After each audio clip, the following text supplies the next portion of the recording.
Yo, yo, yo, yo, yo, yo, yo.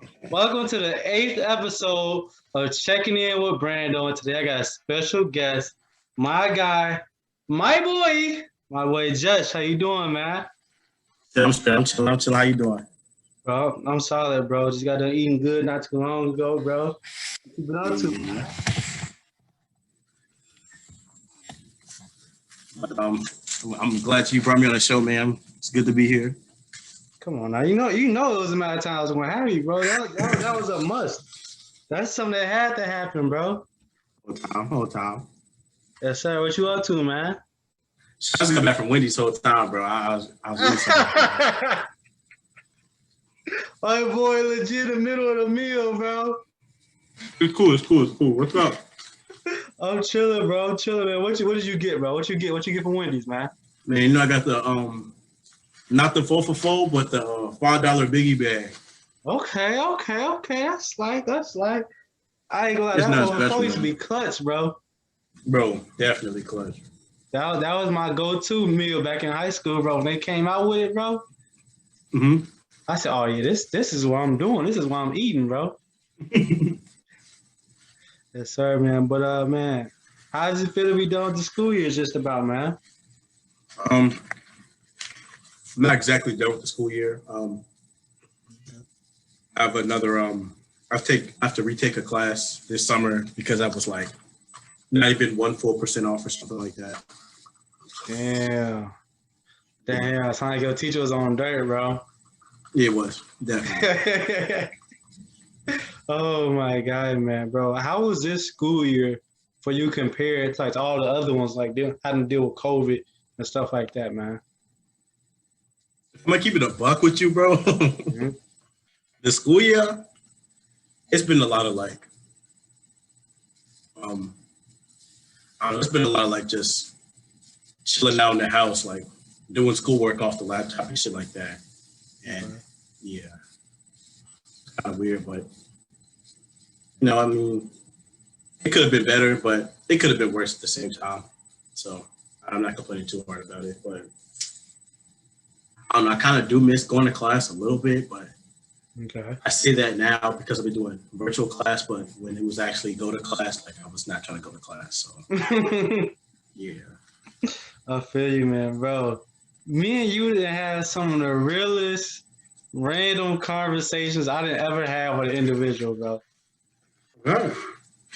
Like, dog, I remember it's been times like I'll come to visit Ames, bro, and like it'd be like 2 o'clock, like 2 o'clock in the morning. We just talking about shit, bro. Shit, bro. I mean, that's how it goes. That's real spill, man. Man, it's like, bro, like we done had some great times, bro. Mm-hmm. I know we gonna have to link up again, and bro, instead of me giving you assists, bro, I'm gonna need to score a little bit this time, you know. Usually it's the other way around, bro. But my circumstances have changed, bro. Damn, my boy back on the game. All right, I got something. 100 back, man. We got you. Yo, being my guy, bro. I'm gonna get a view as like a example one at a time, bro. It was one time when they was having like student orientations at Iowa State, bro. My boys at CVS, he working, right? So then people coming in, and there's one. It was a couple of shorties that came in. It's just them little freshman shorties. They're just coming in now, ready for anything and everything. Yes, sir. Hey, I remember one of them came in with like with her parents, bro. So I'm talking to her parents.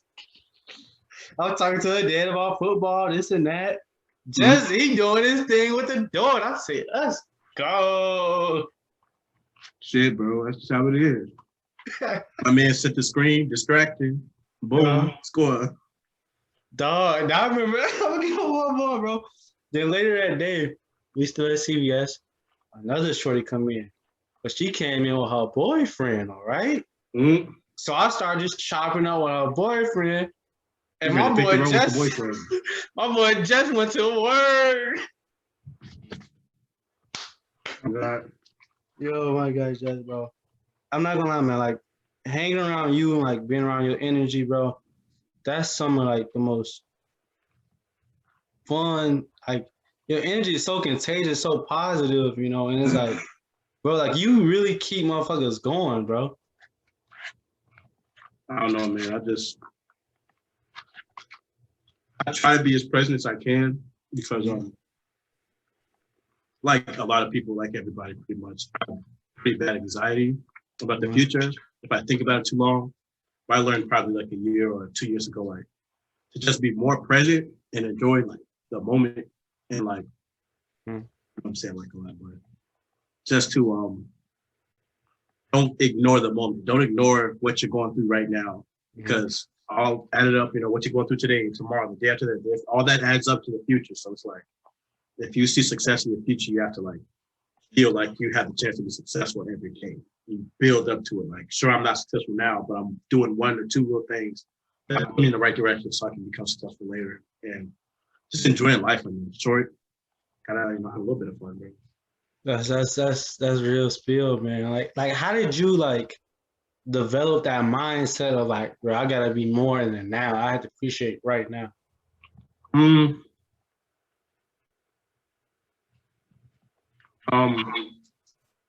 sorry, I'm talking these fries and shit. You good, bro? You good? The biggie bag hitting crazy. But I don't know. I remember as like a teenager or whatever, like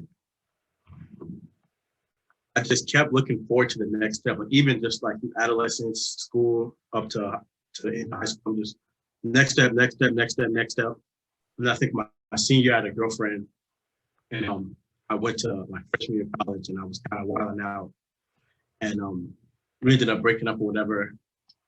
And then because I had basically my whole future planned out with this one girl, fucking stupid. And my whole future planned out with her. And, you know, the plan just didn't happen quite how I thought it would happen. And from there, I'm like, and then especially during that freshman year, like so much stuff happened that I did not even like, I thought I was gonna have trouble making friends. I met like one person I knew from high school. I met his whole group of friends and I became instantly cool with them. Like probably the first week I was at that fucking school. I wasn't gonna, you know, be, you know, take, you know, clapping cheeks, but that happened almost just as fast. And then, I'm not a basketball player. I've been a wrestler for forever, for high school and shit. And, you know, there was times where, you know, they'd be like, hey, come play basketball. And I was like, yes. And you know, I went out there, you know, sometimes we have like a decent little game. And, you know, it's just like, I didn't play football in high school, but we go out there and, you know, like have a bunch of people and go to like 7-on-7. And it was fun. I was doing good and stuff. And it's just like, just having that like good supporting cast around you. And, you know, I think it really clicked with me at first year of college. Like, whatever you think is going to happen, like, you can't be 100% sure that it's going to happen until after it's happened. Like, you may think you want to do this, you want to do that, or you may think this is going to happen, or that's going to happen.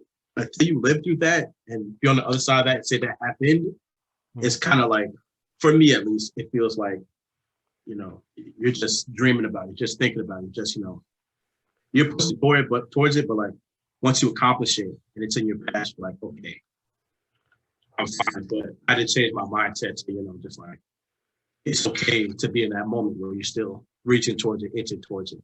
And those things change, you just make adjustments along the way. And, you know, it may not be the exact type of success you envision it to be, but it'll,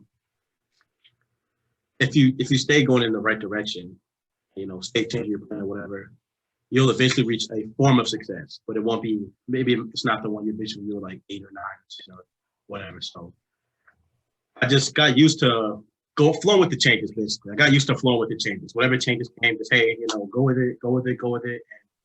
And, you know, anxiety had me nervous about that stuff. Like, oh, this is going to change. This isn't quite on my plan, on my checklist, but something else happens, you know, like, and I don't know how religious you are or anybody is, but I'm pretty much I'm in the belief of just, you know, believing in God.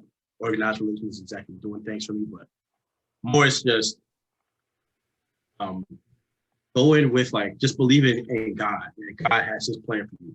You know, the God who has the Jesus, the way Jesus or whatever, and you know, all that stuff. I don't really get into all that, but I do believe in the existence of God, and I believe God's going to put you wherever he needs to put you. Like when we get upset about stuff like, oh, I'm X, I can't control this, I'm X, I can't control that. God already knows like what he's gonna do, what he's gonna put you in, what situation he's gonna put you in. Like you don't need to worry. Like you don't need to worry as hard as you are. Like sometimes stuff will just happen. Like, sometimes good stuff happens, sometimes bad stuff happens, you'll get trade-offs and stuff like that.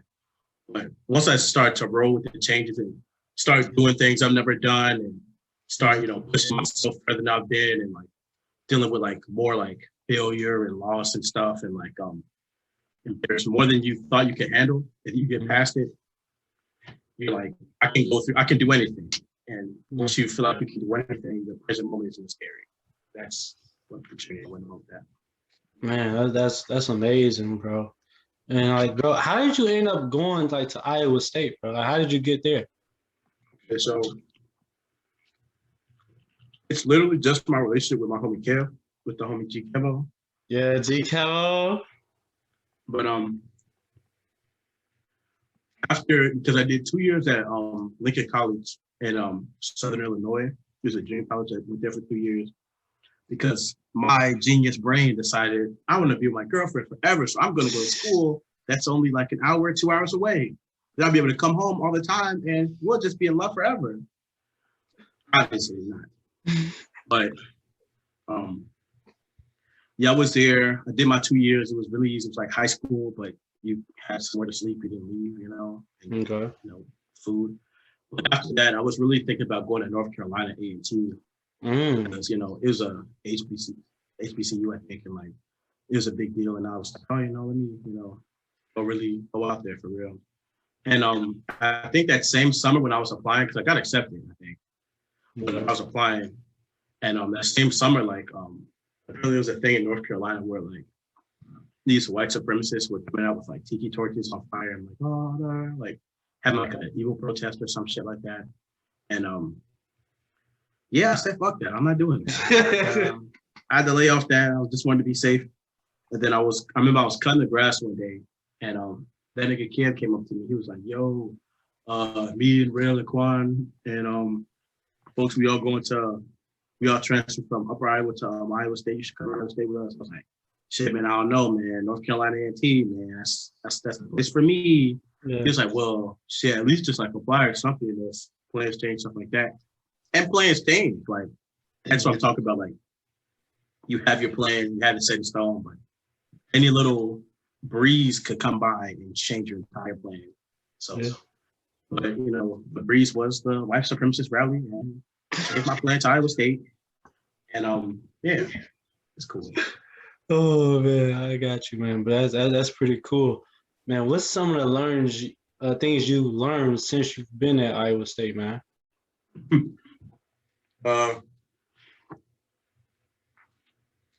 I learned how to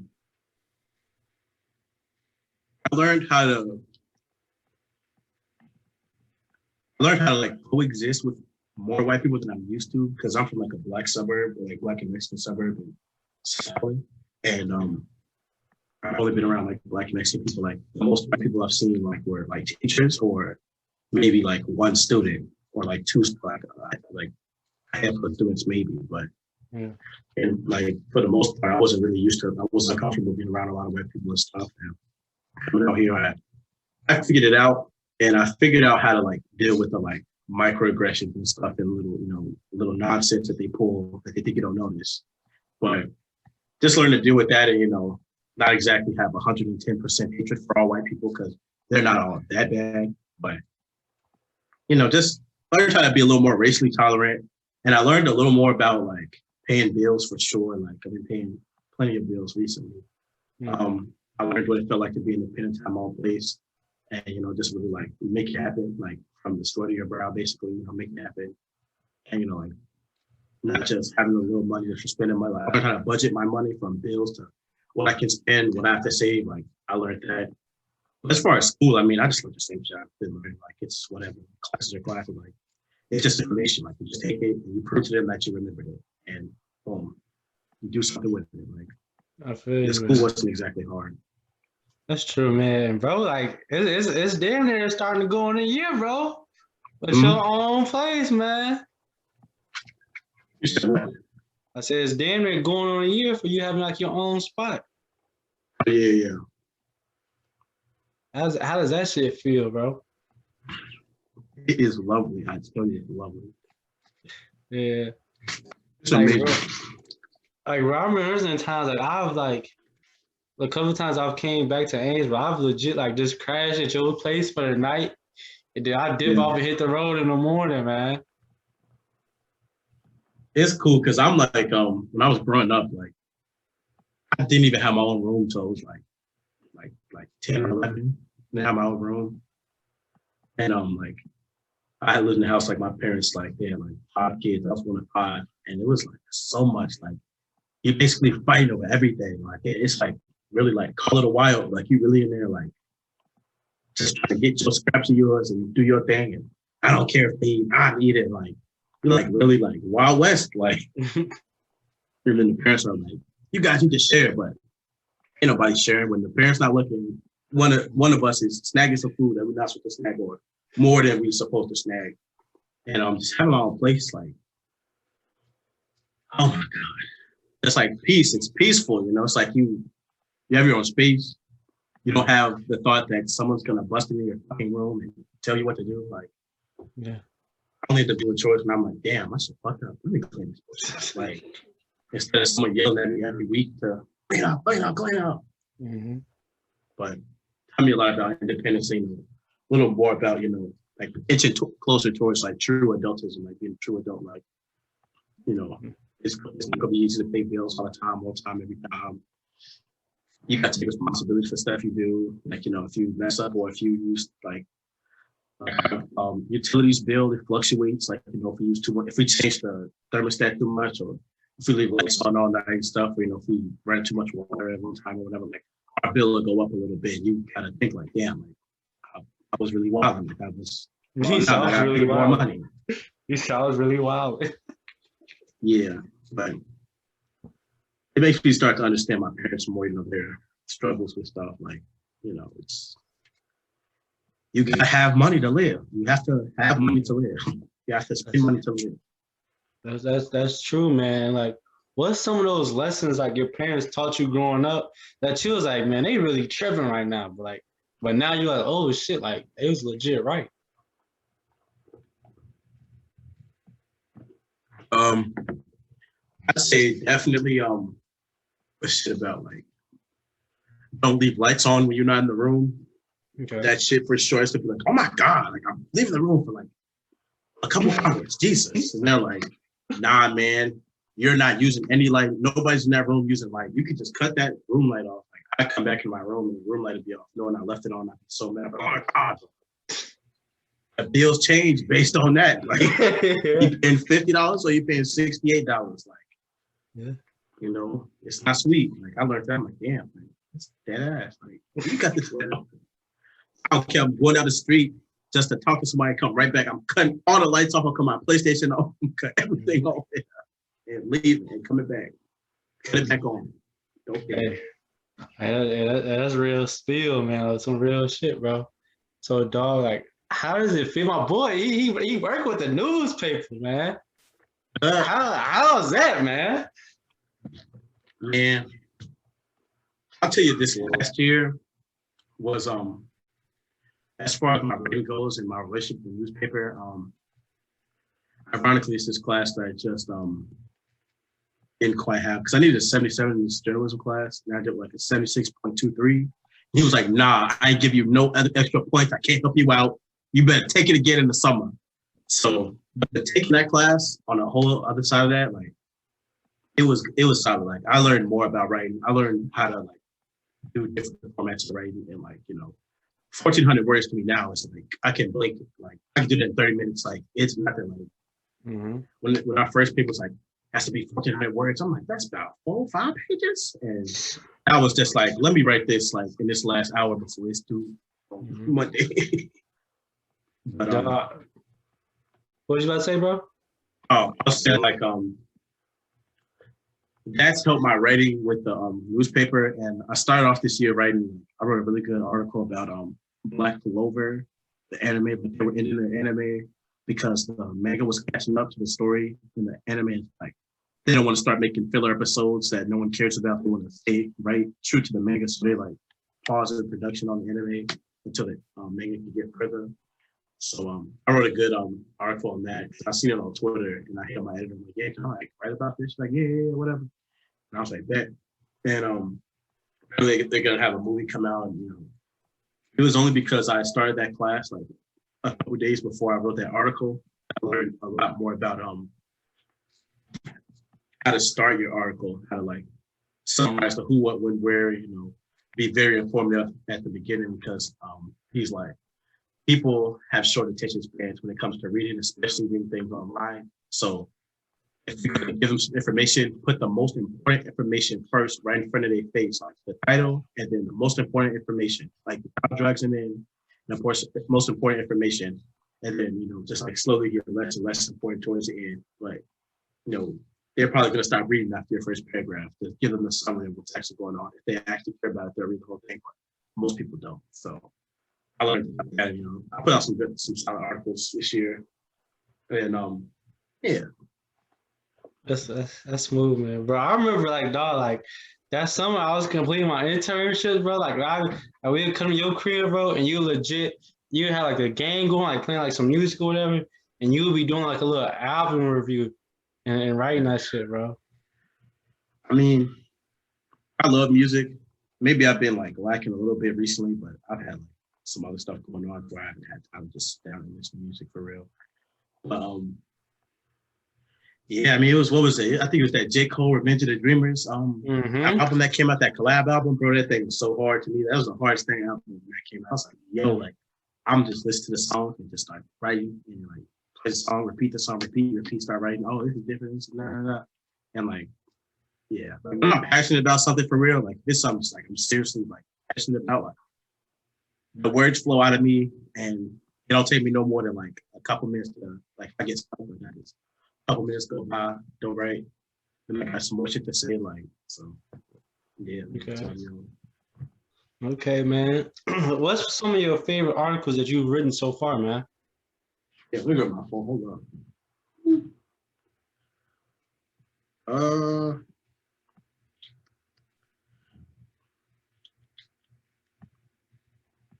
Let me look. Put my boy pulling them joints up.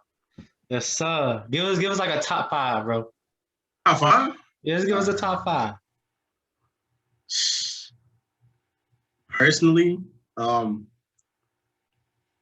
number 1 is I wrote a decent amount. It's a decent amount of these. Okay. But number 1, and this might be like biased or whatever because I'm like a big like Juice WRLD fan, but I wrote a review on his Death Race for Love album, Juice WRLD album, and what happened. Only reason I see this the number 1 is because it was in like the actual like print newspaper. Like they had it in the print newspaper. Had the and the title and the words and stuff. So I was like, damn, like I think I still got it in my storage container. I think it might be in there, but I'd say that's my best. I wrote a couple really good album reviews. The Revenge of the Dreamers 3. I feel like no. That was good. I wrote an album review for the Brent Faiyaz album. The one he wrote, it was like That's the World or whatever. Like bro, you put me on with Brent, bro. I ain't gonna lie to you, dog. It's hard, man. At first, I really wasn't. I'm like, man, his voice irritating. Like, what the fuck is he even talking about? That man is singing Future. Dog. Real shit though. Like you played the chopped and screwed version. I was like, oh shit. Hard. Like folks is real life nice, bro. It is, G. But that album, I wrote a really good review about it. And I remember I think I had class with one of the editors, like girlfriends or whatever. And she was also with him too. But I think right after it, she was like, "Oh, I really liked your album review. Like it was very it was well put together." And then I went talking to the editor after that. He was like, "Yeah, your album review had like some expletive like language in it, but we had to look to check if we could actually use that. But we could. We just had to put a warning, it's mature themes, but I wrote that. I wrote that when I was having a really good time. Like, Okay. Hey, my boy's Liddy. My boy's Liddy. It was after a very late weekend, and yeah, I mean, it's just like I think it was just one part, and I don't mean to be like too like inappropriate. I don't know the level of Go ahead, bro. inappropriateness you Say can what you have. gotta say, man. But I was messing with this one chick that I met while I was working at CVS. Like I met she was a customer. She came in, I met her, and started like messing around or whatever. And on one of these Brent Fayez songs, he was like he said something like I showed her my closet, da da da, and then I hit her on the floor or something. And I was like, bro, I just did that, bro. Like that's a bar. Like every time I hear that, like I would really say that out loud. Flashback to things he really did. Bro, that shit was hard. I was like, yo. Like, but that was, I guess that's 2, yeah. 3, I wrote a good article for about like My Hero Academia, like the new season 4. That's not this season, but that was the last new season 4. Because I knew what was gonna happen in the manga, and because I started with anime and Japanese content from just manga. Like I would read the books and stuff like that. I would get from the library, read them, and then once more anime started coming out, I was like, oh yeah, but I still periodically check like manga and stuff. And I saw My Hero's gonna like, this upcoming season, like they're gonna do some cool shit. Like I was telling Kale, like he was like, My Hero's kind of lame. Like it's like it's got an eye story, but like the main character, he just be crying so much. And I don't know, man. I don't know if I'm gonna keep watching it, but I'm like, bro, you gotta watch this season, bro, because like it's gonna go down. Like it's not even a joke. And I remember the first episode came out, and I told my teacher, I'm like, yeah, like, can I write about like My Hero Academia season coming out, yada yada.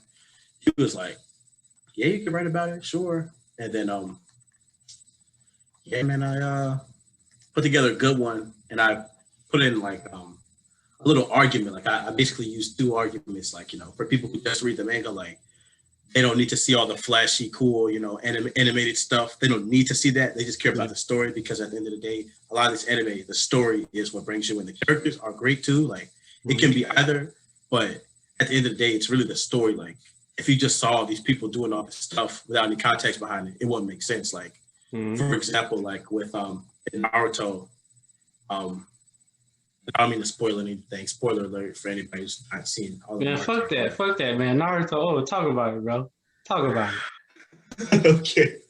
But basically, Sasuke, when he was a little kid, his older brother Itachi killed the whole clan or whatever, yada yada. And he tells him, he's like, you'll never have enough hatred, Sasuke, you're weak, yada yada, and leaves. And then and then like in Shippuden, like when they're older, Sasuke links up with Itachi, he fights him basically to the death, and Itachi ends up dying. And there was a lot of confusion, like, what's going on? Why did he kill Sasuke? He was strong enough, like he would have been able to kill him and take his eyes, stuff like that.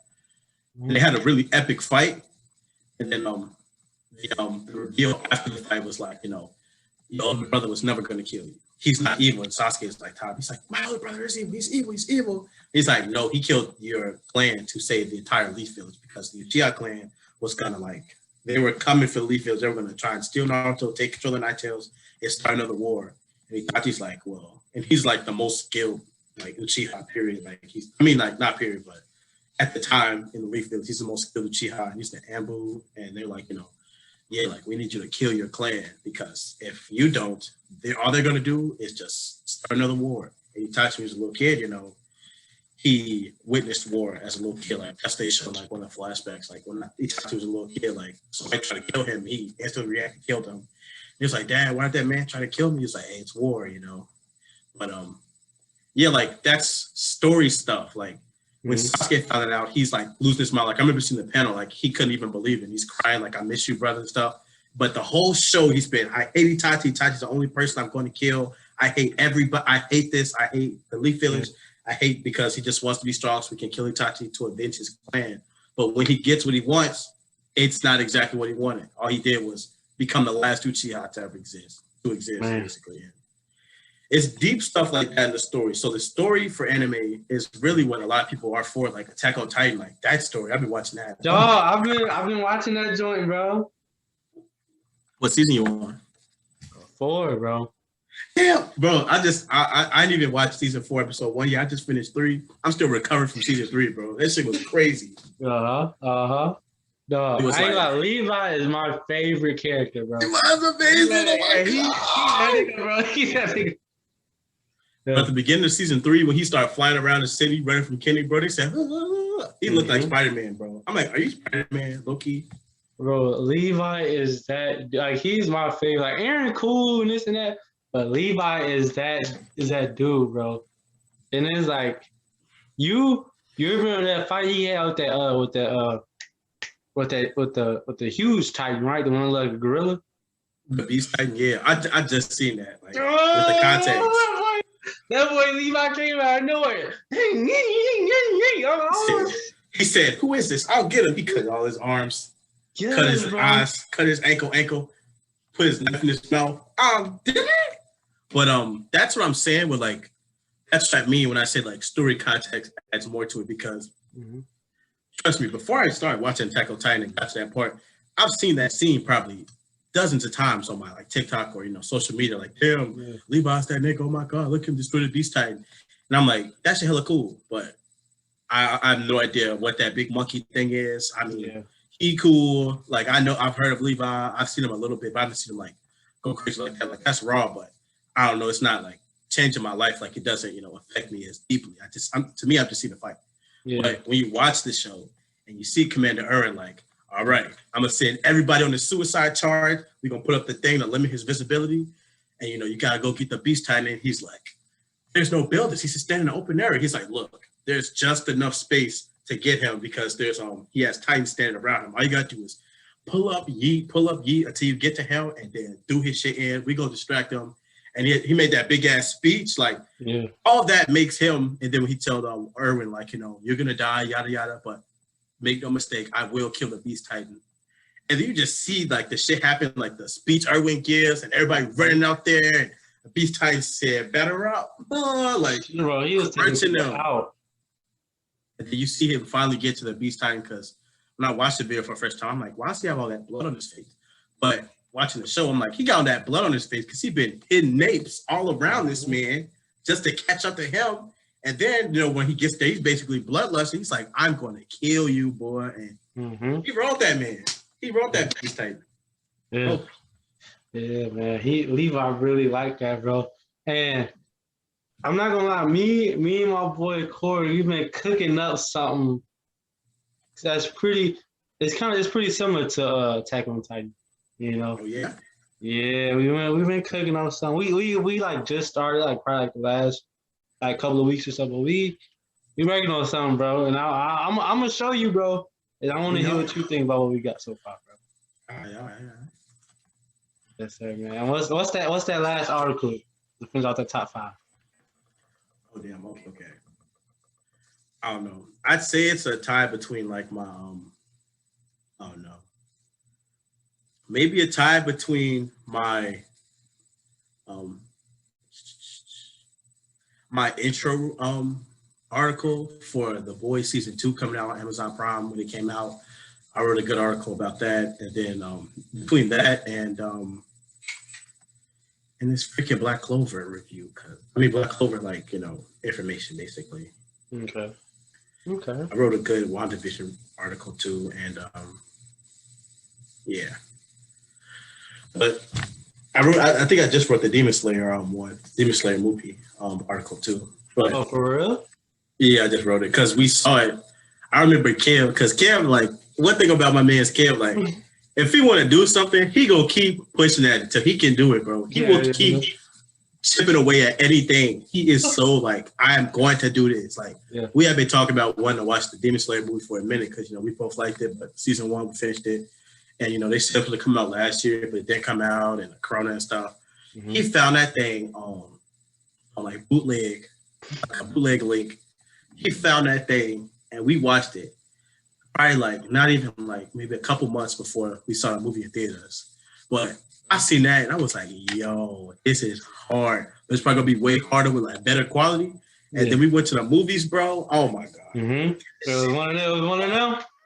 That man Rengoku said, bro, it was raw still. Like it brought me back into the Demon Slayer world. Like just seeing that movie and just seeing the action and the animation. Like that shit is raw. Yeah, that's smooth, bro, man. What's some of your favorite animes that's out?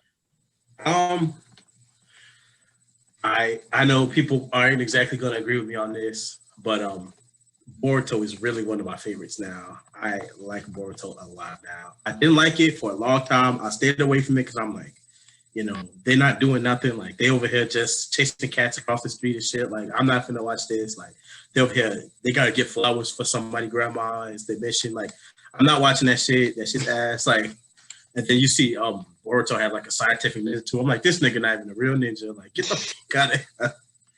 But I'll say one thing. My homie Zay, he told me to keep watching that shit, and I spent a long time not watching it.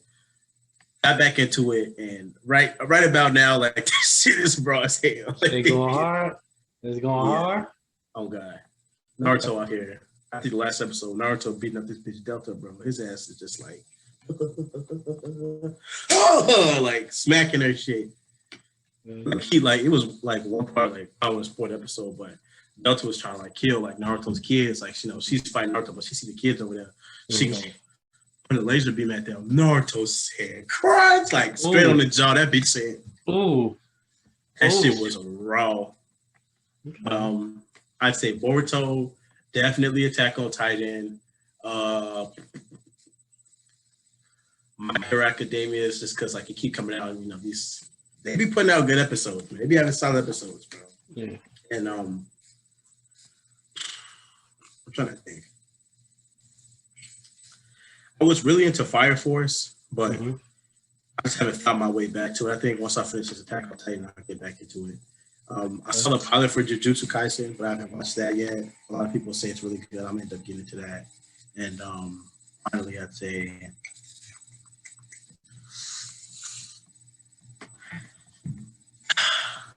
probably like Doctor. I love Dr. Stone season 1. Okay. I struggled to get back into it season 2 because I don't like to divide my attention too much between shows. I have like a handful of shows. I don't want to be watching 10 shows at the same time because it gets hard for me to immerse myself in each world, and eventually it'll make me like, oh, I'm not watching anything. So 3 or 4 shows at a time for me, so I can really focus. But yeah. Okay. Man, what got you into watching anime in the first place? Well, like, you was like, oh, okay, I'm gonna check this thing out.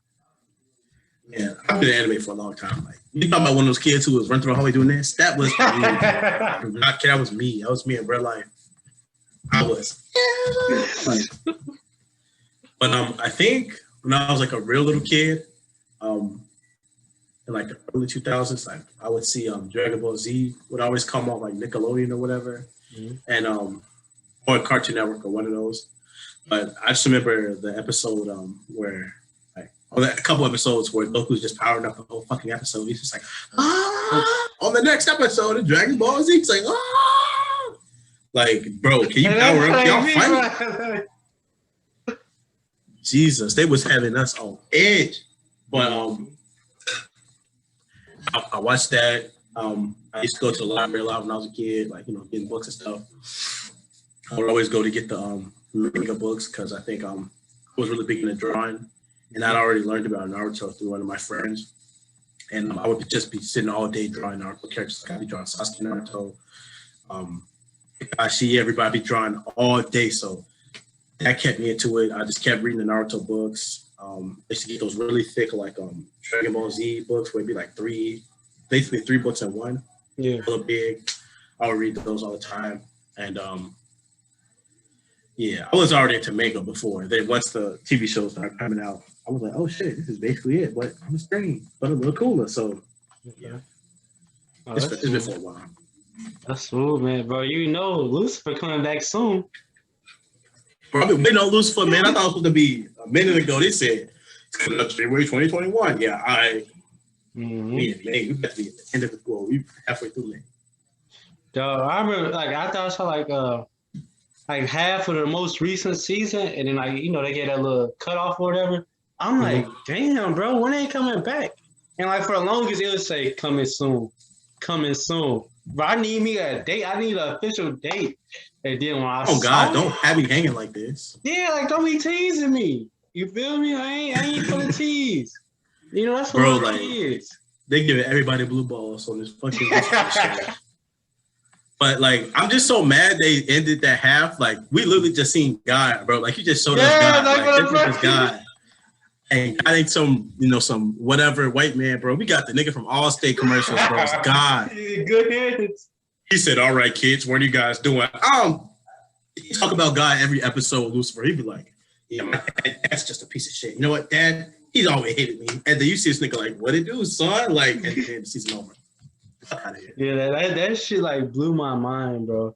But I'm not gonna lie, bro. Like watching like Lucifer, like when I started watching it, that shit like helped me navigate a lot of like real life shit I was going through, bro, at the time.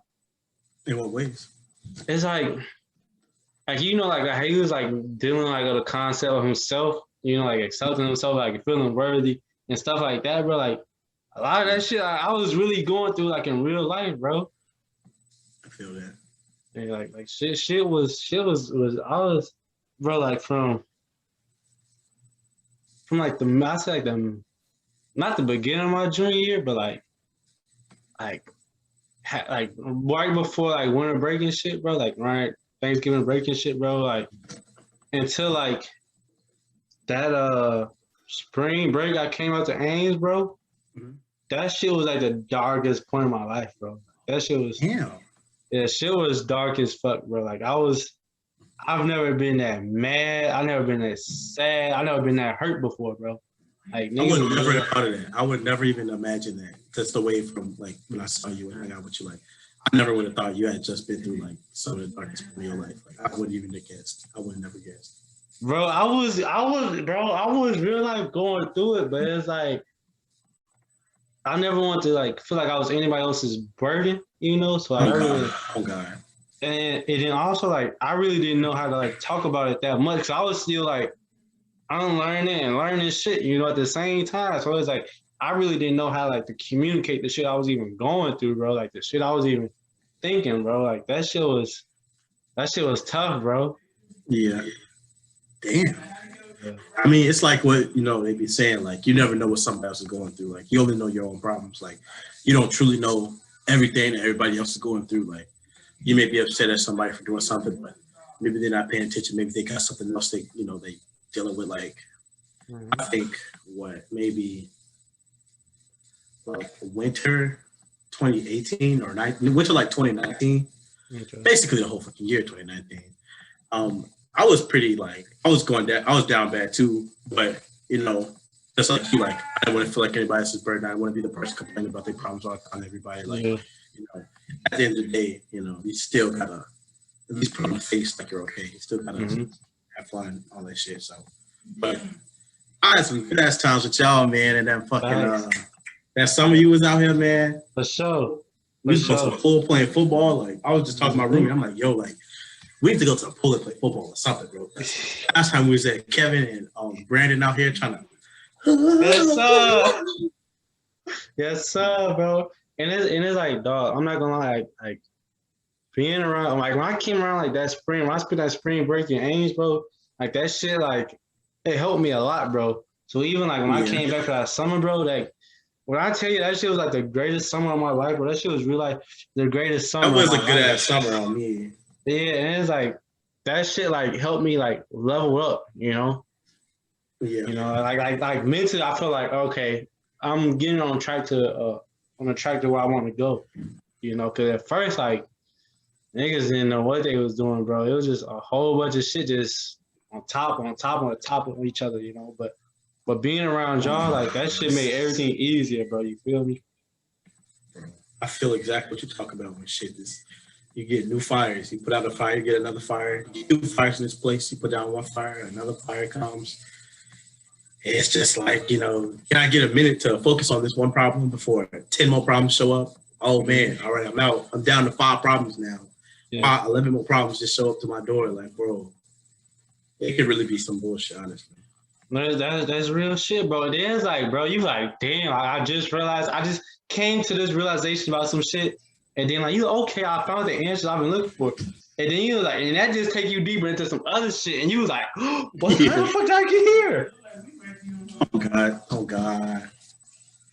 But I feel like that's just how it is. Like what I was saying earlier, like going with the changes, if you can make it at those dark points, you can pretty much make it through anything. You can make I feel like you probably, I don't know if you feel this way exactly too, but I feel like you should like relate to it. Like once you go through a really dark time in your like young adulthood or whatever, like, a more like self-actualizing time, like you go through a dark time and you get through it. On the other side, you're like, that was terrible, but if I went through that again, I wouldn't die because I didn't die the time I just went through it. Like it wouldn't be the end of the world if I went through something like that or similar to that again. And like when you only have one or two minor problems, you're like, okay, that those are gonna get handled. I'm gonna make that happen, whatever. Yeah. And it's kind of like, damn, if I made it through that, like I can make it through this shit. Like, yeah. And then you just be like, shit just get a little more simple, bro. Shit just get more simple after that. Even like you're not thinking more about like personal drama between people. Like it's out of my face. Like I have actual stuff to do. Y'all over here mad at each other. Y'all misinterpreted feelings. Like I don't matter. Get that away from me. I don't care. Or y'all talking, y'all spreading rumors or stuff like that. And y'all get mad over that. Like none of that matters to me. I have a roof over my head. I have food in my stomach. Like I'm making it happen. Stuff I need to do is getting done. Dog, in real life be that simple, bro. But man, dog, I noticed you didn't got the waves, bro. Oh man, you already know. Hold up, man. I can't even show you for real, man. I see him. I know they see him. I just remember that time. My whole wave journey started because Betty came over and scissored my fucking hair off my scalp. That's what happened. Oh, I appreciate her every day. I appreciate her for doing that because that's what's up. Now I'm right. Okay. What made you like, all right, I'm gonna get some waves after she cut your shit? Okay, so look, this is what happened. Cause after she cut my shit, being honest, I definitely had like a fro for a hot ass minute, like probably another year after that. But what was it? I kept gradually cutting it lower because I'm like, I want to have like a little fro so my facial hair can start coming in, so it won't like sort of look a little more like balanced, I guess, whatever. Yeah. But I started cutting it like lower and lower, and then I think one day like the dude I went to, he cut it a little too low, and I was like, damn.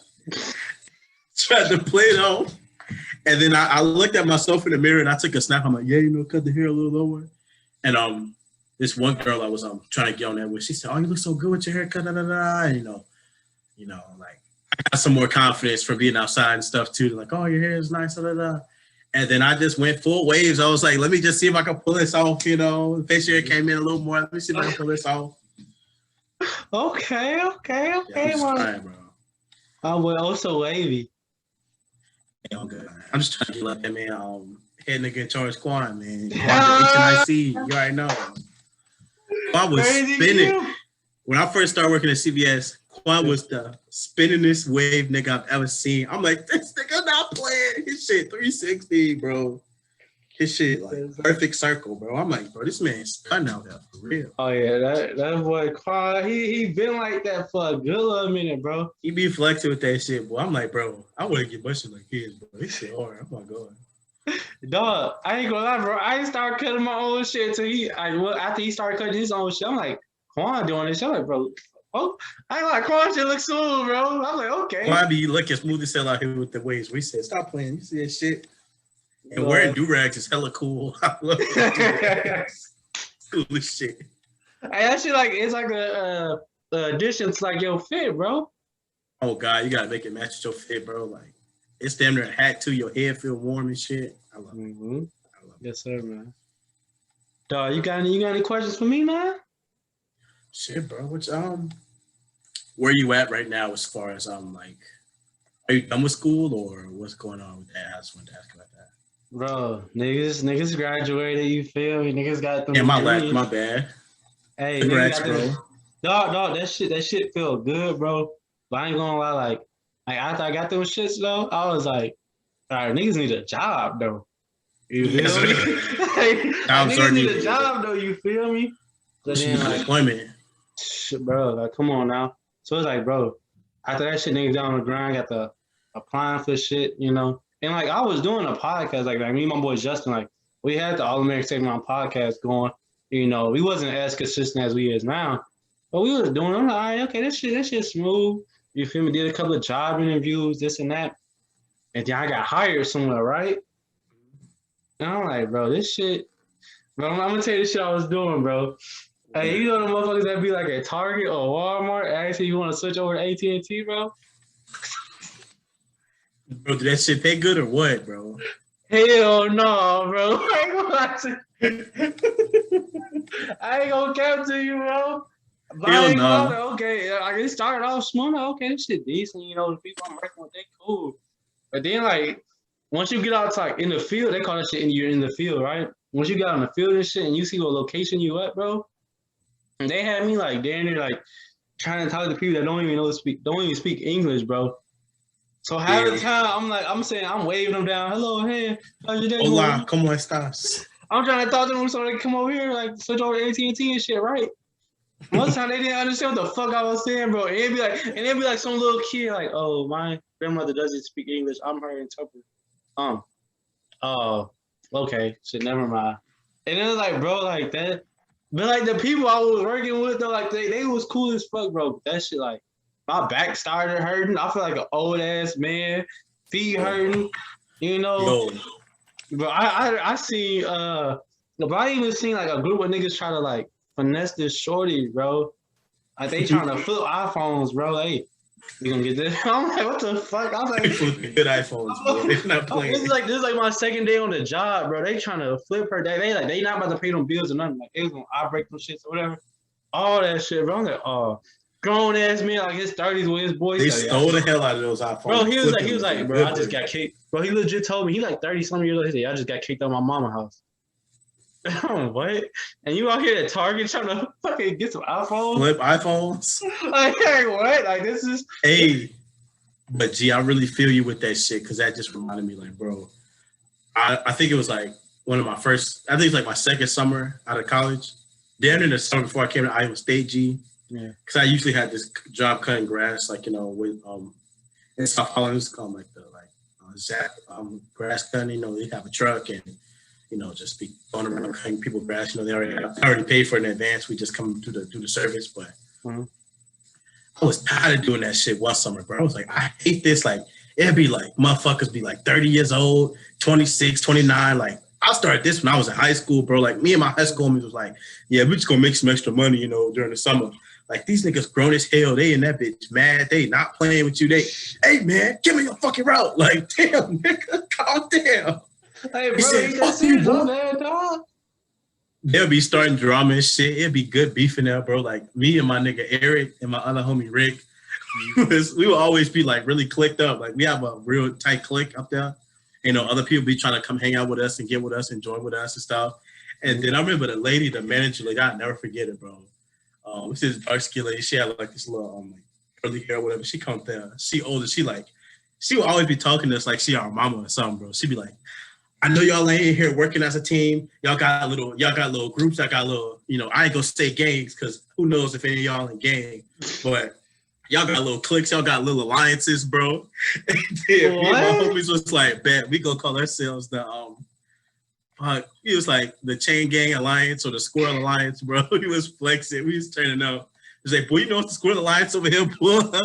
Squirrel Gang. Like, we'd just be screaming that shit. Like, I promise you, it'd be like 9 o'clock in the morning, bro. We'd be all the way in the back. It'd be a bunch of people. We'd be in the back. She'd be like, all right, saying some shit. I'd be like, Squirrel Alliance for life. Like, say that shit. But I got tired of doing that shit one summer, and I went and worked with my one homie. He was like one of my older sister's friends. But we was basically doing that door-to-door switch from comment to whatever, you know. Yeah. Basically finessing people all over the place. Like, we was going deep into the city. Like, we was on the low end, bro. Like, and when I tell you, like, when you say, like, your feet hurt, you feel like an old man. Like, we'd be out there, like, 12 hours a day. High, bro. So high. Walking all over the place to maybe get something to eat, you know, like, within, like, 8-hour increments or something, like 5-hour increments. Like, when you get off, they talking about you gotta get an Uber or can somebody drop you off because you know a lot of people live in the city. I live in the suburbs. So I need an Uber most of the times. Like some of the dumbest shit ever. But that shit was like, I think I remember one time we was on like a really low end, You know, my mom worked for DCFS, so she be on the city a lot. And she told me one time, she was like, what street are you by? I was like, oh yeah, I'm over here by this. And she was like, she said, all right, don't go any further than that street. Tell everybody in your group, do not go further. We just got word from this like family or whatever. There's gonna be a gang shooting right over around this corner. Do not go nowhere. They're gonna have like a gang war or something. They're gonna start shooting at each other. Y'all gotta get out of the area. And I told my like supervisor, he was like, oh yeah, let's go ahead. But I seen all types of crazy shit. I seen a nigga with no teeth rapping, bro. Like that nigga was rapping 50 Cent. Did he have bars, bro? He had bars low key, bro. I don't think he had like no teeth, but he was missing a good chunk of teeth. But he was spitting crazy bars. And we seen I think I seen like this group of people. It was like doing crack, bro. Like they was dead ass doing crack in broad daylight in the middle of the street, bro. Like it was one nigga in a wheelchair. He had no legs. Seen that bitch hitting that crack hard as fuck. Somebody else was there like two other people surrounding, like, all right, pass it over. Like they hitting the fuck out of this crack. And I've never seen nobody do crack in my life. So I kind of like glanced over. They look at me, hey, you want to do some crack too? I'm like, I just kept walking, bro. Leave me alone. I just wanted to see what the fuck I was doing.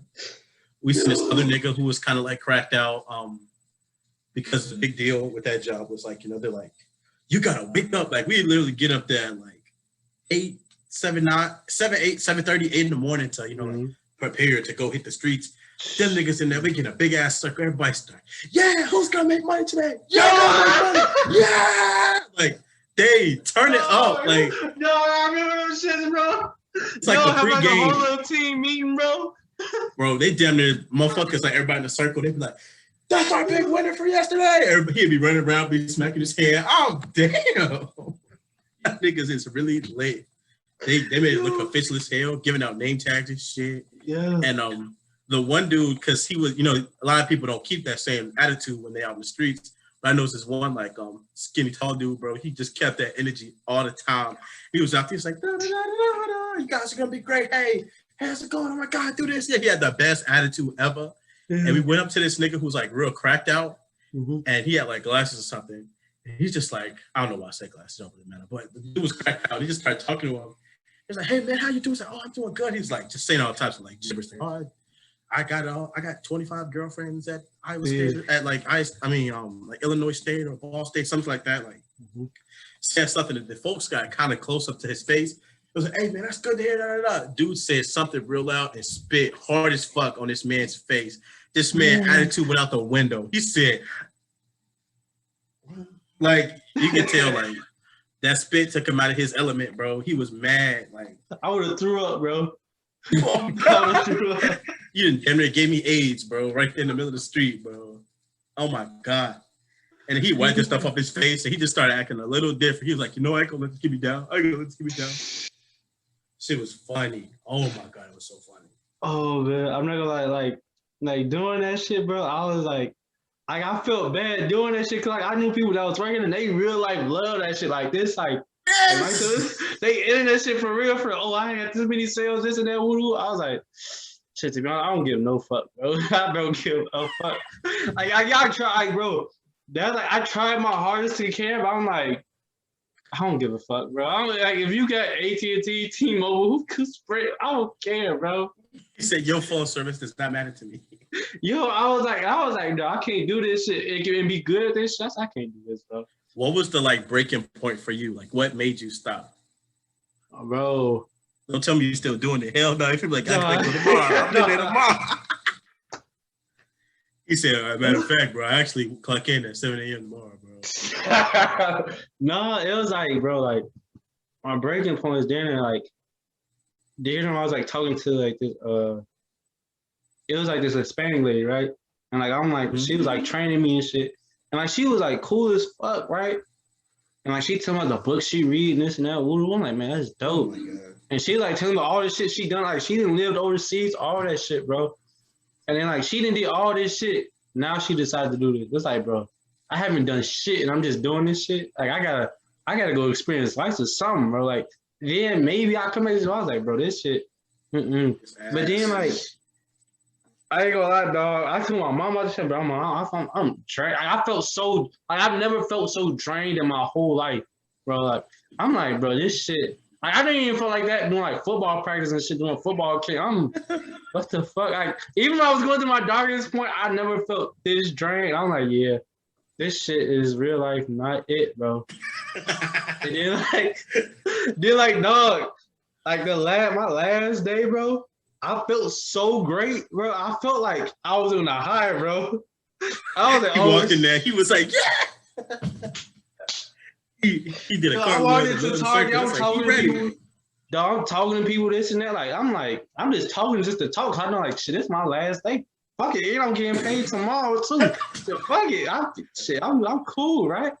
So I was straight. I was real like feeling great and all that shit. I'm like, yeah, like this shit, it wasn't for me, bro. It just really wasn't. Like I saw everybody else, they at these little team meetings and shit, like they going crazy. They talking about all the sales they made, this and that, woo. They energetic, getting a pregame speech and shit. Oh god, like you better play football or something.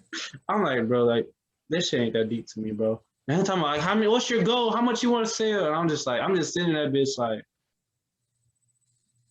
I want to go home. I'm like, a lot. I just say like a lot.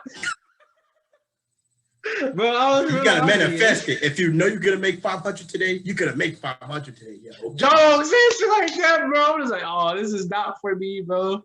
Have you ever seen like one of those dudes who like be super happy and stuff, who be super, like one of the leaders who be so energetic? You ever seen one of them like just go off on somebody? Yo, I wish, bro. Like everybody was like legit cool, and it was like this dude I was calling like and his name's like Ganache or something like that. I used to call him D Money, bro, because folks was real like cold at that shit. And he was like one of the few motherfuckers. I was like, if he wasn't doing this shit, like I would really want to kick it with this nigga. I'm like, this is cool. Like I don't think he trying to go drinking or some shit, bro. Like folks was real like cool. And like he was real like making money, but I was like, this is the only one like that's pretty cool. Like, everybody else like they nice and shit, but it's like I can't be around this shit, bro. This shit too head ass for me, bro. It's too head ass.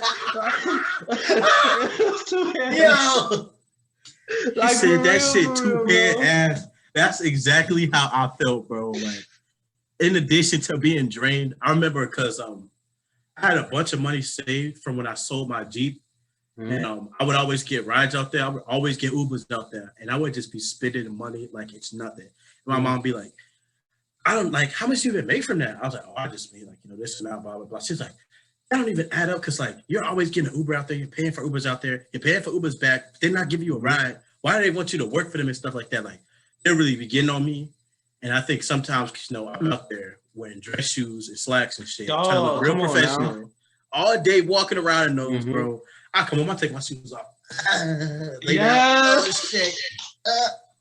Like I felt like I was about 49, boy. I said, bro, I can't live like this. I think one day I just realized, like my parents was, they would steer me in the right direction. It was amazing. It was just telling me, like, bro, you're fucking stupid. But it was just like I just think like what you said. Like I got exhausted. My last day there, I felt so good. Or like the day I was supposed to wake up. And I didn't go. Like I just felt so good, just chilling out the house. Like, oh my god, yes. But I'd say I saw a couple people who were supposed to be like real happy, joyous people doing all that cartwheeling all over the place and shit. I've seen one of those niggas. Like I think it was this light skinned nigga, bro. He got on the phone, his baby mama. We was on the van with him.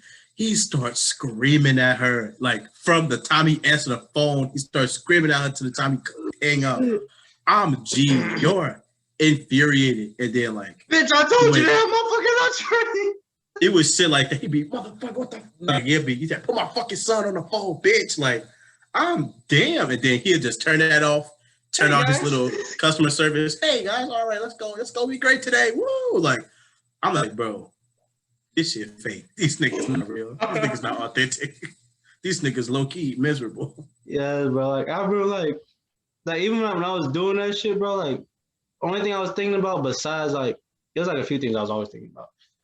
Damn, this shit is not it for me. Like, this is not like, I'm not meant to like spend the rest of my life doing this shit type shit. Yes. And I was like, bro, like, I couldn't stop thinking about podcasting, bro. On some real shit, bro. I couldn't stop thinking about that. And I couldn't stop thinking like, all right, what's some shit we could do that me and Jess can do to make the show a little bit better and this and that. Woo woo. I'm thinking like, damn, what podcast am I missing out on watching right now? You know, I'm just like, damn, I'm thinking about all this other shit, but I'm not thinking about this job at all. Besides, like, this shit ain't for me. You know, so I had to get out that hole, bro.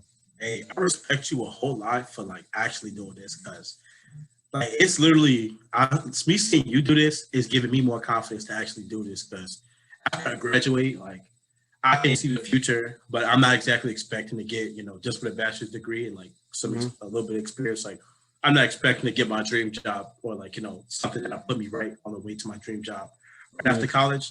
But this is still another lane of journalism that I would love to get into. And I'm doing an internship right now with the radio station in Ames.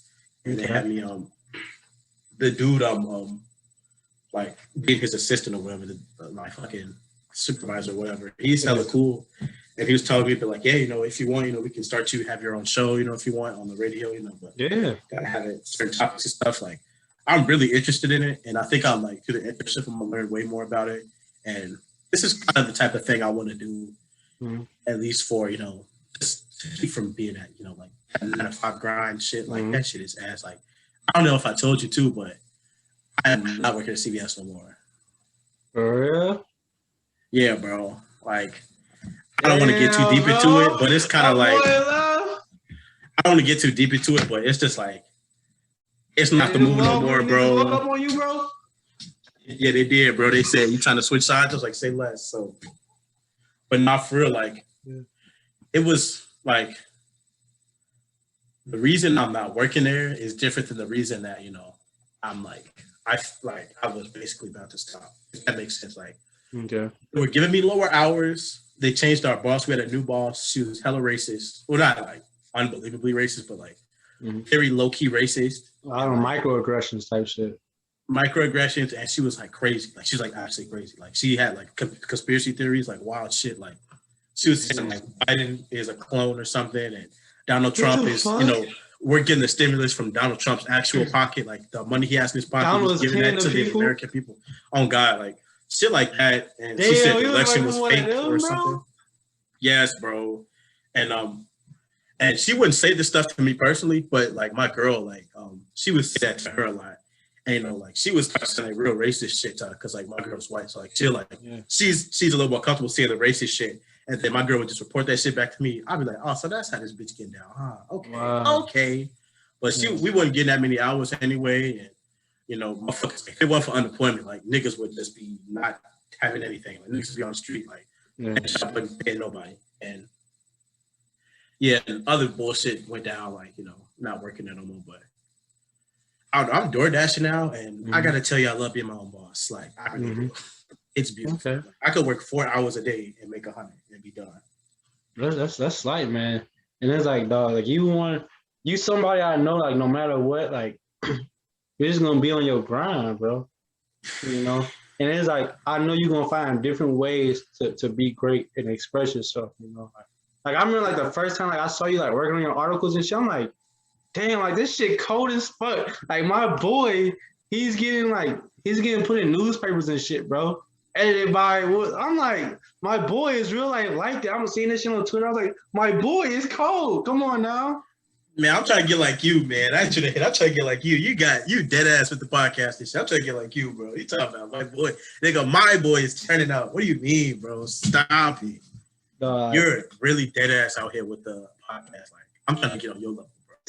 You're like on some real shit, bro. It's just like this podcast and the show and shit. It's like all this shit doing is like it's just like a space for me, just like to express my thoughts and like have conversations with people that I really fuck with heavy that I don't get to talk to every day type shit, Yeah.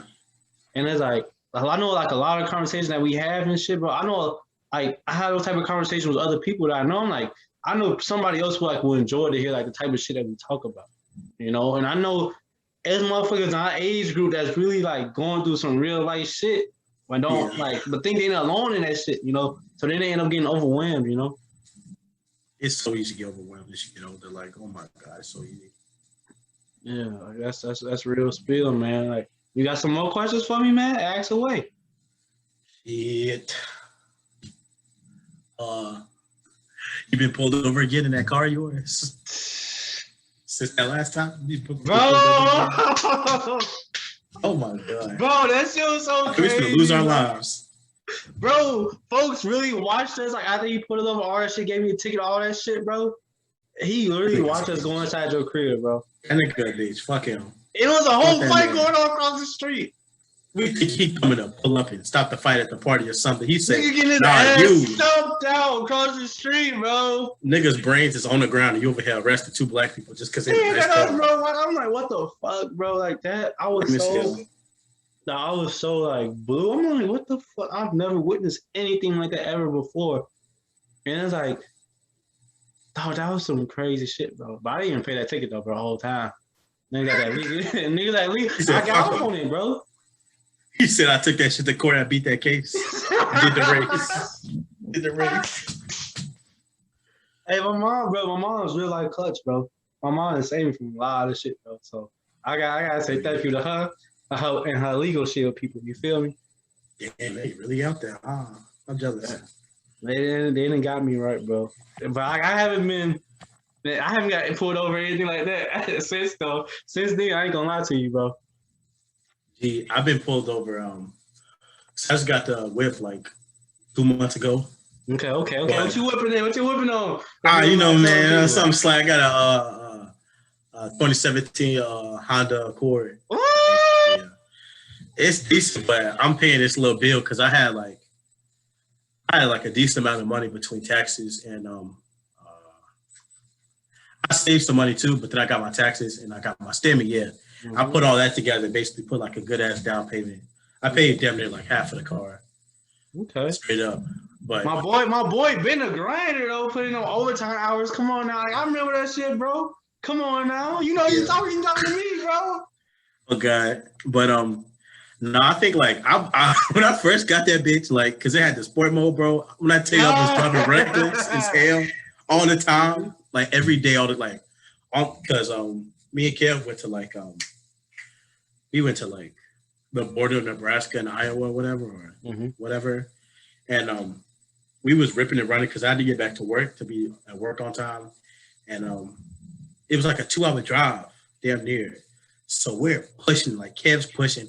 I'm pushing 100. I got my shit in sport. I'm pushing a fucking 100 on the highway all the way there, like literally, like wet blasting music, and then what happened?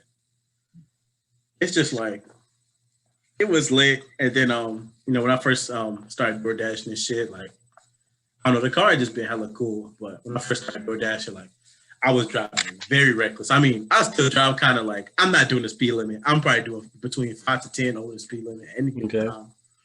But I pulled over literally after I finished dashing the whole day. I made like 100 something in like 5 or 6 hours, and I literally went home because like y'all finna smoke with the homies. I'll go home, grab this like decent sized bag of weed, bro. Put that shit in my pocket, put my little shit.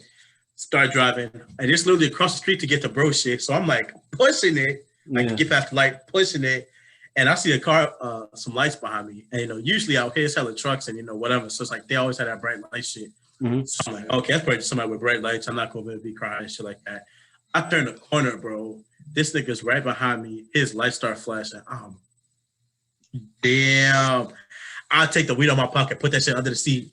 He gets yeah, you're going pretty fast. He's like, you rushing anywhere or something like that? I'm like, nah, I'm good. Like, I have my hands on like this. Like, I'm literally like this. He's like, you don't have to do all that. You don't have to do all that. I'm like, okay, just no, I'm not touching nothing. Yeah. He talking about license registration. I'm like, all right, I'm reaching for my wallet. Yeah. Registration. All right. I'm reaching in my glove compartment for my registration. Mm-hmm. Nothing else. Yeah. He said, okay. And he was like, yeah, you're going pretty fast. I caught you doing 47 and a 35. Like, bro, you lucky I wasn't doing 55. Come on now. I could have easily been doing 60 in that bitch, low key, very easily. But it wasn't nobody around either. And he was like, oh, yeah, man, just I'm gonna let y'all for the warning. It wasn't that bad. You're DoorDash, because he saw my DoorDash back. He was like, you've been DoorDash tonight, make a lot of money. I was like, oh, I made decent amount of money, something like that. He's like, all right, well, yeah, I'm gonna let y'all for the warning, just like slow down or whatever. Mm-hmm. I was like, oh my God. Like my heart was doing this. I'm feeling my heart beat in my ears. I'm gonna fucking die. I'm gonna die right here. Yeah. I thought I was gonna have a good time. I'm gonna fucking die. Hey, that should be real as fuck, bro. Like I remember that like that night me and you got pulled over, bro. I'm like, at first I see the lights. I'm like, oh shit, they about to. I'm like, damn, they out there somebody else. They about to go crazy. Oh God, we thought they was finna bust that left, go to that party. Nope. I say, damn, they going crazy as fuck. I say, I hope they hold them motherfuckers at the park ready for the police to blow that shit down. You feel me? First he woo woo woo woo. I know he ain't talking about me. I pulled over. He focused on the pulled wrong over. thing. I say, oh shit, like this, like what? I'm like, bro, like, are you serious, bro? We just came from beat-ups. Like, come on now. We literally just made a trip to beat-ups for the homies. We was going there and right back. Mm-hmm. Bro, that nigga was a big, so you could tell, like, he was, like, kind of scrawny looking, bro. And he had, like, one of them little racist noses, bro. Like, he was like, let me see this. Oh, my God, you have your registration. Like, he made you download a whole app to show the fucking registration. Oh, yo, all right, come on, all right, bro. It's right here. I just showed you this and that. What? All right, fuck it. All right, cool. Oh, cause what? Cause you was going what, like 40 and a 30, but the fucking like the 40 is right there. The bottom of the hill is right there, and then in the 30 is literally like not even hit. You can't slow down that fucking fast. Come on, unless you stop. Come on now. Yeah. I think it was definitely because the car was nice. 2 black kids in there, but you know what I learned too recently? What up? People say that what is it? That red cars get pulled over the most, but it's not red. It's white. White cars are the number one cars to get pulled over. Red is second. And like, I was looking at my too, like I kept seeing all these like good prices on these white cars. I'm like, hold the fuck up. Hold up. No. I looked that shit up too. But bro, your shit hard, bro. Like, you gonna have to send me a pic of some of yours, bro. I'm gonna have to see that new one. I'm gonna go out there in a minute now. I mean, I haven't go lie. Like I got a fucking DoorDash later tonight. Okay. That's light, man. You got any more questions, my guy? How many episodes of this podcast have you done? Like with this show, this the 8th one. But like with the other podcast I got with Justin, like All American State of Mind, we got like 30 something, bro. But like all together, bro, like All American State of Mind, bro, like when we start that shit on campus, we get episodes, we got recordings that we lost, bro, and we ain't know how to save, bro. Damn. So we got like 20. We got like 20 of those that we don't have nowhere. Like we lost, bro. Like 20 lost episodes, bro. Yeah, that shit crazy. But, I know, like, because when I had the podcast class, like saving audio can really be a lot. Like, yeah, that shit is not the easiest thing to do. When it changed formats a lot like that too, like the shit definitely changed or some shit cut out and stuff like that, it could be difficult.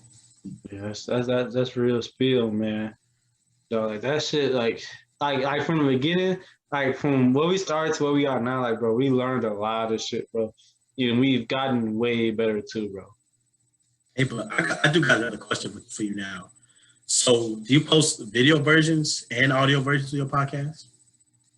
Yeah, it's like first we'll put out the audio first, so like the audio like on Spotify, Apple Music, all them type shits, like you can stream anywhere type. And then like during the week, like we put out like as of recently, like since we learned how to do like the video joint, like we really had to teach ourselves how to do this shit, bro. And we learned how to do that shit. So now like we like probably like every other day we have like a video clip, but we always put out audio clip like every day. And like every other day, like we put out audio. I mean, every other day we put out a video clip, but every day we put out an audio clip. But then like eventually, like the day before, like we put out we start recording, put out our new podcast episode. We just put out the podcast from the week before. We put that full episode out. You know, we post that bitch on YouTube. So how do you get money? Like how do you get paid off of that? Or just cost to put it out and you just kind of fingers crossed for payment, or do you get paid based on how many listeners you get? No, like there's like a like Anchor, bro. They have a joint to where like you can get paid like for doing like reads, like ad reads and shit.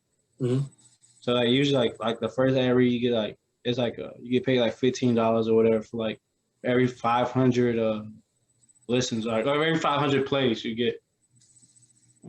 But I ain't gonna lie, like, bro, like with the YouTube shit, like, bro, like niggas got like 2K, 2,000 views already, bro. And like So I ain't paying for that. And we just started like doing that shit, bro. Like putting our shit on YouTube, bro. That's some shit like it's like little shit like that. Like we really learned like, okay, like damn, we should have been doing this shit, but like happy that we know now. And like now, like we're like real life working on putting out merch, bro. Yeah, you know, motherfuckers didn't put some orders in, this and that. Shit should be coming back like either like Monday or Tuesday or some shit. And I'm gonna get those joints out to people. Is that just like a brand, like branding, like for your podcast, or is it like different stuff that you put on the shirts and whatnot? It's just like all American State of Mind, you know. And then like we put like we even got like different quotes like we've said on a pod and this and that. Like we gonna put them on shirts too, and like we gonna put them out. Then we gonna do like the sticker thing too. Damn, I want to do a quote, bro. Ah, damn, I don't know if I got a good one on hand. Just let me know when you put quotes on shirts, bro. I come up with something. Okay, bro. I know you got a cold quote. I remember like there's like one night like we was like hooping or whatever with Rail. Like Rail was training or whatever. Like I think he like walked off or some shit. But he like get like some Gatorade or something, get something to drink. Cause he was like parched or whatever. Mm-hmm. And like me and you were just chopping it up. And you was like, bro, I got a idea for like the tattoo I want to get, bro. You remember that shit? Damn, I don't. What did I say? Bro, it was like so cold ass quote, bro. And I was like, damn. And you was like, you got it from the song or something. I'm like, bro, that shit cold as fuck. I don't remember the exact quote. I just remember that shit was cold as fuck. That's why I was like, I wish you still remembered that, bro, because it was so cold. Let me think. It was like a rock band or some shit, bro. Damn. I don't know. Fuck, I don't even know. I just know there's this one quote that that my older brother who passed, he used to say it to me a lot. Or no, he didn't say it to me a lot, but I think it was like a couple of years ago. I found a YouTube channel that he had, and it's after he's passed, and I was just like, he said something on there. He said, no, he said this. He said, some days you're just some days you don't want to wake up, and some days you don't want to go to sleep. Which is to say, like, you always get the bad, but I'm like, you get bad or good, but just know if the others coming. So if you get bad stuff, like if you have a bad day, like know a good day is coming around. But if you have like a real good day, just know like there's gonna be like a trade-off for that, like something bad's gonna like, like it's not to like just be meditated on it, but to know like good. You're not gonna always be having a good time. You're not always gonna be having a bad time. Like there's balance to life where it's like good comes with bad, bad comes with good. Like like that shit balance out, bro. Like that shit. Yeah. Like everything really is gonna balance out eventually. It may take time, but it's gonna happen. It's gonna balance itself out. I balance these tattoos out, man. I only got one, though. I got this little one. I don't even fucking see it. Yeah, I see it. Okay. I want like this sleeve, bro. I want this forearm, like whole shit done. Like I don't like it. Shit, you got the arms for it, bro. We ain't been to the gym in a minute, bro. I'm telling you, we ain't been to the gym in a hot ass minute. Dog, I remember my boy was going crazy doing push-ups at CVS when he got bored, bro. You remember that, bro? We was getting right. That's bro? Peak boredom, bro. That's peak boredom. I said, let me do some push-ups. Fuck it. Dog, I remember that shit, bro. I remember like I'm like, damn, bro. I see you got big. What you be doing? You be doing push-ups when you get bored and shit at work. I'm just joking and shit. You like, yeah. I've done it before. Shit, okay. But now, like, damn near don't go to the gym. But when I'm doing DoorDashes and shit too, like especially if I have to like go get somebody's groceries, like I have to carry like a whole bunch of groceries. Like this one lady in this trailer park, like she had some, like my whole truck was filled with shit. I said, damn, like, cause you just pull to the place and like open the truck and like the people from like the Hy-Vee or whatever, they'll put that shit in there and you just drive there. But she had a far driveway to her door. So I'm just like, god damn, like on this shit. And the lady was like, you don't need to go to the gym for a workout. You got all my groceries to lift. So I'm like, LOL. But I gave her that shit like, I remember this one time I had to go get groceries from Hy-Vee, and this motherfucker lived on like the 4th fucking floor of their building, G. So I come back, and they don't got regular shit. They got like 2 big ass things and like 24 pack of water bottles, bro. Damn. I dead ass had to make 2 trips. I was so mad, bro. Hey, my man don't want to make the second trip. They all took that shit. Oh my god, I was so mad. I had to unlock the door twice and shit, like the little door code. It was a lot. I was like, fuck this, I drop this shit. I'm leaving. So Oh, mad. the dog. I remember I saw him, bro. He cooking. I saw him cooking, making the breakfast, the oatmeal, the eggs, the sausages. What got you into that shit, bro? My boy eating right. I'm trying. What? Uh, I grew up with a lot of sisters and my mom, and I'm not saying I sat there in the kitchen all day and watched them make shit because I definitely didn't. Mm-hmm. But I just remember my sister taught me how to make eggs one time, and I picked it up kind of fast. But then, like, I don't know what this makes me, but like a lot of times when I like see something, like see somebody doing something, like I can kind of replicate it. I can't replicate it perfectly, but like I can kind of replicate it. And I don't really use recipes or whatever. I just like try and use a safe amount of seasons or whatever and shit like that. Obviously heat the shit up the right way for the right amount of time. Like yesterday, I made like some.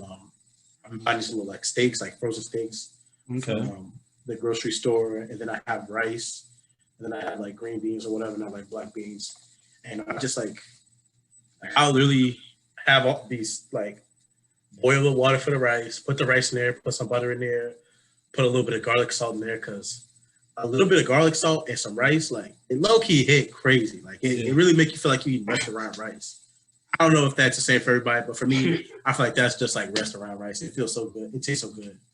But I know to make steaks. I mean, I just take them, they frozen, de-thaw them, like clean them or whatever. Mm-hmm. Put fucking season on there on both sides and like rub it in. Let it just like sit for a minute, like in the fridge, obviously with like some on it. And then when you're done making your sides, or at least using the one like burner for your sides, you take that shit off there, put your pan on there, put oil in the pan, butter, whatever, a little garlic shit, and just flip them bitches until they both sides brown. Cut in the middle to make sure there's no pink inside of that bitch. Mm-hmm. Keep flipping it. Yeah, stuff like that. And then with rice and other shit. Like I don't know. I just like I know how to cook, kinda, but I'm not. I'll never say like I'm like a chef or whatever because that's Okay. that's You know, do a serious little shit. something. I'll be doing it, and plus, like you can't go out to eat every day. Like you can't. Facts. You have to, and no one else is cooking for me, so I gotta fucking cook, my nigga. Yeah, that's real spill, man. Like, dog, like I ain't gonna lie, bro. You have yo Twitter, bro, is busting, bro. Yeah, hold up. I know it's being pressed like this. The Twitter, hold up.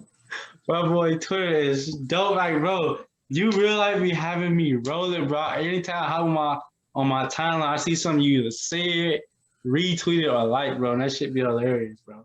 Bro, these niggas be funny as hell on Twitter, man. Dog, how did you like get your sense of humor, bro? Well, sense of humor. I mean, uh, definitely television and movies. And for all the like, and I love my family, and I'm never gonna like talk like crazy about them or nothing like that. Like I love them, but like on the lowest key, and nobody will admit this. I mean, my siblings will probably admit this, but like we grew up in a kind of like extremely toxic like upbringing as far as like our relationship with our parents and like with each other, like crazy toxic, and it was just like it make you start like banding together as siblings and making dark jokes about the parents, like just keep making jokes about people that, like, and then once you like have those like in jokes amongst yourselves and you just like like when our dad's not around, be like, look at this man. I can guarantee you, I can predict everything he about to do within the next 30 minutes. Don't go there, don't get his coffee. That man go get his black coffee. He gonna drink his coffee. He gonna grab that little newspaper, look at it for a minute, put it down, do that. He gonna start complaining about something. He'd be like, oh my God, y'all can't never clean these dishes. He'd do that just on time. And then he gonna start arguing with somebody, and he gonna go outside and start smoking. And he do all that. And then like we'd just be like making all these jokes and like, oh my God, like my siblings, as far as like us being together, like we would be at odds a lot, but we would be some funny ass motherfuckers. Like, that shit. We'd be making fun of everybody all the time, making fun of each other, making fun of everybody. Like, and then I think television for sure, like my like sense of humor is like categorized with like certain like personalities on TV and movies, like yeah, I don't know, like more cartoons and stuff too. Like I definitely got like my I don't want to say moral backbone or like my work ethic, kinda. It's from a combination of my mom, like, telling me, about work ethic. And, that nigga Naruto said, I'm never giving up, ever. Like, that shit hit. I was like, you know what, nigga? Fuck giving up. I ain't doing that shit. Get going. Like, bro, that nigga Naruto always had me hyped to do anything. And then it's just like television shows, but I don't know. I just remember a lot. Like, I would be really lonely as a kid, and I would always be in my room and stuff because I have all sisters, so I can't really relate to them too much. I'm annoying the hell out of them and saying mean shit to them or like kind of pinch them or like hit them or something like that. But I would just be alone a lot and like I don't know. You can't think of funny shit when you're alone or when you're just watching TV all day or like playing a game and you just think of funny shit. I don't know. It might be genetic. Okay, I got you, it's man. Probably not. Nah, we gonna. One of the funniest, most random things I really remember was the first time we ever met, bro. I pulled up to your crib. I'm trying to think who was on the car. I know Kev. I think Quan. I think maybe like it was like another person. We pull up. We come to pick you up, right? And your pops came outside. Who is this? Oh, Who no! Where you going? I was like, oh shit! Oh shit! I wasn't ready for this. This is my dad's car. This is my pops. I didn't know she was going down like this. Oh my god! Yeah, that nigga. That's a big influence right there. That nigga. Yo, I was like, look, at first I was nervous as fuck. Like, damn, I'm about to. Bro, I'm telling you, those are the bro. Especially my dad, like making fun of him all day is something that just really cultivated the humor, bro. And just like how that man is, like he is so paranoid about everything. Like we couldn't even use the front door. We had to go out and in through the back door. He was like, if y'all go out through the front door, leave that front door open. Anybody can just walk in. Use the back door. Like he would be so intense. Like he'd be so like angry and like confused and shit. Like, oh my god, it was so funny. His hair was so funny. Oh man, dog. Sorry, I had to deal with that. It's cool, bro. It was cool, bro. Is there anything else you'd like to say to the people before we leave, man? How's it going, people? I know they're pretty long-winded, but this is my boys' podcast. I'm trying to keep it all the way 100. But yeah, just everybody do your thing. Have fun, live your life. Fuck with my boys' podcast, man.